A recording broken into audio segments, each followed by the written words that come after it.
General, di maibibigay po sa nakakalungkot na isang bagay na ating ipinaglaban para sa Pilipino, hindi maibibigay po sa dating Pangulo na minamahal ng marami.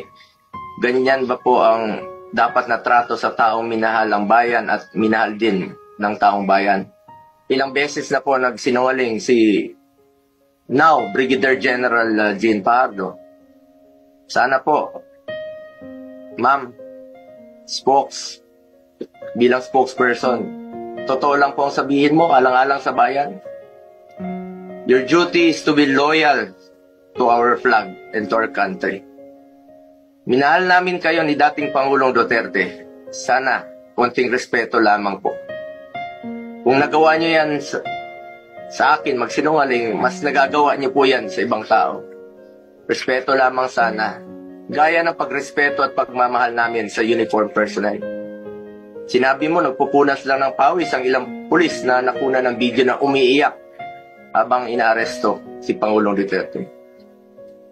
Mapigilan mo bang umiyak? Nasasaktan po yan. Doon lamang po tayo sa katotohanan at piliin nyo lang laging magsabi ng totoo alang-alang sa bayan. We must always entrust our loyalty to the Filipinos, to our flag, and to our country.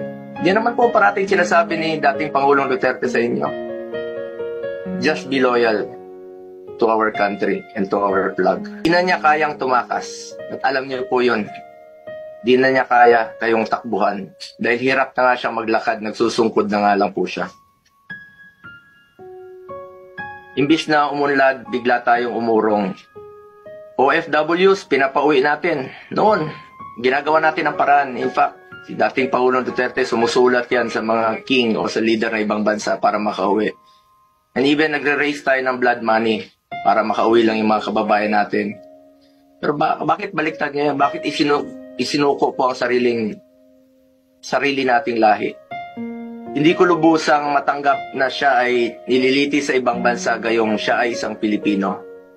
Samantalang mayroon naman tayong maayos na judicial system sa ating bansa na nirerespeto. Kung consistent po ang gobyerno sa posisyon na ito na hindi kilalanin ang jurisdiction ng International Criminal Court, bakit hinayaan po nitong ma-implement ng warrant of arrest ang Interpol mula sa isang korte na hindi naman natin kinikilala? Ang issue na ito ay hindi lamang para kay Pangulong Duterte. Ito ay mahalagang usapin sa soberanya ng Pilipinas ang nakataya dito.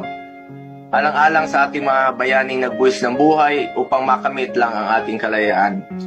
Alang-alang sa ating ngayon na patuloy na inaalagaan ang ating soberanya upang ang ating mga anak at ating mga anak ay mamumuhay ng isang bansa na malaya at irespeto ng ibang bansa. Pakasakit po sa dibdib na pagkatapos niya isakripisyo ang kanyang sarili para sa kinabukasan ng ating mga anak at ng bawat Pilipino.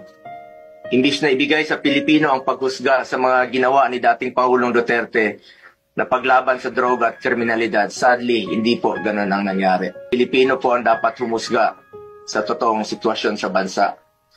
Kung mas nakakalakad na po ba ang ating mga anak noong panahon niya, hindi po nasasaktan, hindi nababastos. Kayo po ang humusga. Pilipino po ang dapat humusga. Marami pong nasaktan na Pilipino.